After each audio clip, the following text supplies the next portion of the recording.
Le gouvernement du Nigeria a cessé les coûteuses subventions destinées au carburant. Le gouvernement l'affirme, il n'a plus les moyens de subventionner la consommation d'essence. Plus de 60% des recettes gouvernementales ont en effet été englouties par les faibles prix du pétrole brut. Cela fait plusieurs heures que le gouvernement a annoncé sa décision de ne plus subventionner le carburant à la pompe.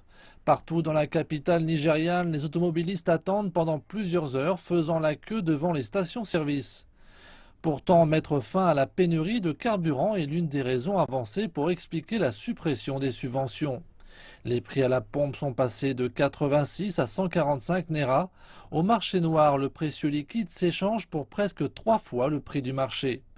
Ici, la répercussion est douloureuse pour les automobilistes. Ils ont retiré la subvention et les choses sont pires. Je suis dans la file d'attente depuis plusieurs heures. Il n'y a aucun changement. Le carburant à 145 Naira, ce n'est pas possible. Ce n'est pas juste. Quand on regarde, on voit que cette file d'attente, c'est vraiment pas possible. Ce qu'il nous faut, c'est l'aide du gouvernement et que ce problème soit résolu s'il en est capable, car le Nigeria souffre. Le ministre nigérian du pétrole, Ibe Kashiku, met en avant que la politique permettra aux importateurs de pétrole de rechercher des dollars sur le marché parallèle, permettant d'importer suffisamment de carburant destiné à l'économie. Ce changement est également destiné à encourager la concurrence qui devrait faire baisser les prix à la pompe. La nouvelle politique permettra aussi au gouvernement fédéral d'économiser 3 milliards de dollars, le montant autrefois versé sous forme de subventions dans les carburants.